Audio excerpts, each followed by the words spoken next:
Chicago Bears and the New York Giants. This is, I see my screen lighting up. 2.5s that were there for the Giants, if you wanted those, are gone. It's 3 now. 3 now across the board for the New York Giants. So if you do want to back the football Giants, it's going to cost you a full field goal.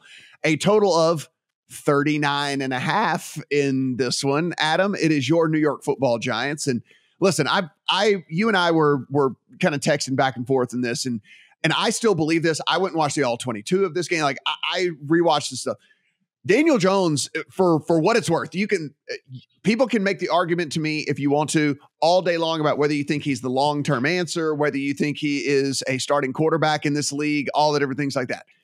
This particular game, this particular past week, I don't know what more you could have asked out of that guy. He did everything humanly possible to try to keep them in that game. He avoided several sacks that would have been on other quarterbacks. He would have been sacked 5 more times if he wasn't as athletic as he was. He picked up first downs with his legs. He didn't throw ill-advised passes. By the way, everyone, nice pass, Daniel Jones, to end the game. The receiver fell down. I mean, like the game, as far as quarterback play, you cannot pin on Daniel Jones, in my opinion. And so, I mean, do we assume then in this game that the Bears are going to be able to get as much pressure on Daniel Jones as the Cowboys were? And my opinion is no. And so that at least piques my interest from a Giants standpoint.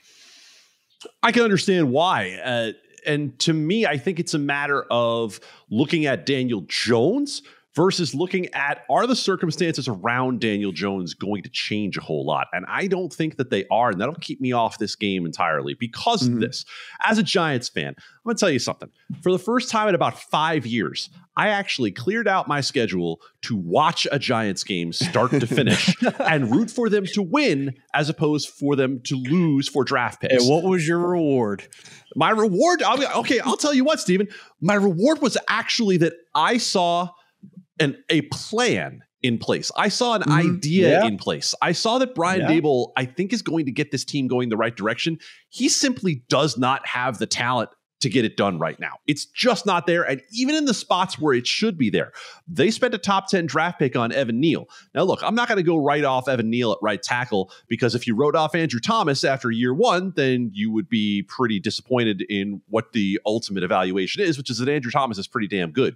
But last week, Evan Neal got eaten alive by DeMarcus Lawrence. Daniel Jones wasn't good in part because his front side was not an option at any point during the day. And as Matt just mentioned, when it was an option, on that last drive when the Giants were going down trying to tie the game, he had a drop from Sterling Shepard. He had a drop from Kenny Golladay. And then he had his receiver fall down on the last play. So Daniel Jones is not going to get any help, and I don't think that's going to change this week. I don't think, no matter how bad the opponent is, that's going to change, because, look, we don't have a lot of respect for this Carolina team, and the Giants needed a 50-plus yard field goal at the end of the game to beat them. Now, is the Tennessee win going to start to look a little bit better?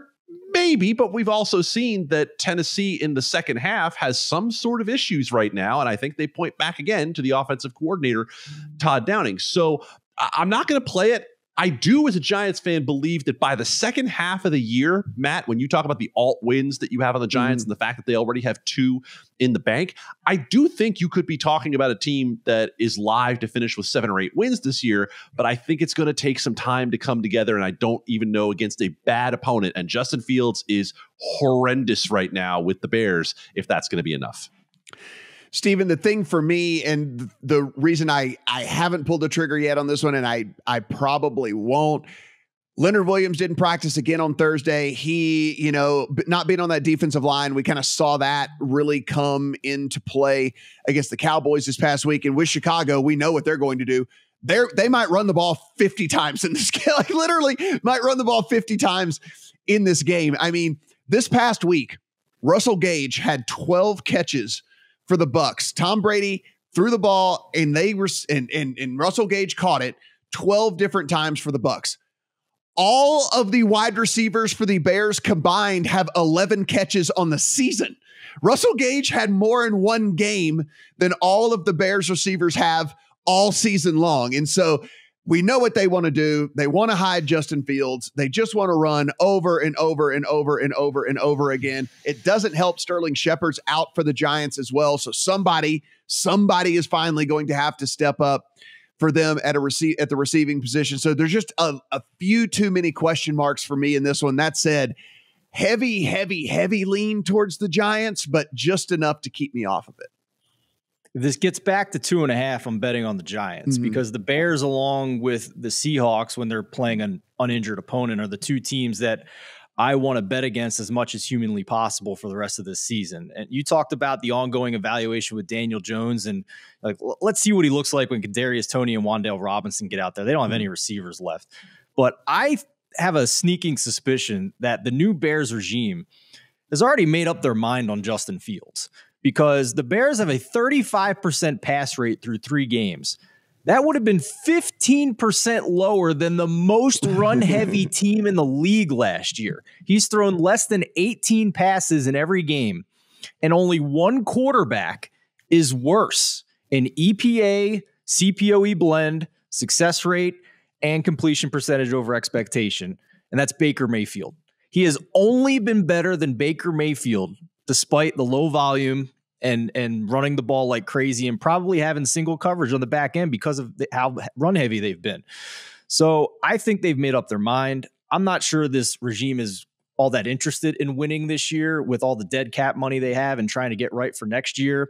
I think they're probably looking at the quarterback class of next year trying to upgrade here, because there's no other reasonable like, you can talk about the monsoon game week 1 all you want, but since then there's no reasonable explanation for why they have been as run heavy as they've been with a young quarterback that they're trying to figure out is the franchise quarterback or not. It's very strange.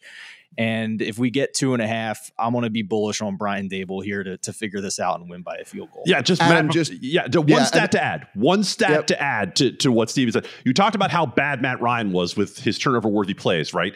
So if you go as a percentage of overall plays, Matt Ryan is second in the league at 5.8%. The gap between him and number 24, Trey Lance, is 3 percentage points, right? The gap between Matt Ryan and Justin Fields, who is number 1 in turnover-worthy play percentage, is also 3%. Justin Fields has a 9% turnover-worthy play rate. He is basically risking a turnover 1 out of every 10 times that he touches the football. P.S. That's why I'm not getting involved in the total in this game, which actually has gone up a point from 38.5 to 39.5, because Justin Fields could create a bunch of short fields on his own. Adam, just real quick, just a sports talk radio thing. Are the Bears the most fraudulent 2-1 team of all time? Man, I don't have the historical context, but if you ask me, they got to be up there, right? Like they're all right. So we have 2-1 teams that are completely unworthy of being 2-1 right now. Them and the Denver Broncos, right? I'll buy the Denver Broncos all day long over the Chicago Bears, because the Chicago Bears are horrendous. Yes, I'm going down again. I don't have the historical reference either. I'm just going to say they're the most fraudulent 2-1 team of all time. I mean, just how can that team be 2-1? As a Niners fan, that week 1 loss is going to bother me for the next 365 days. God, it pisses me off so bad. I believe it.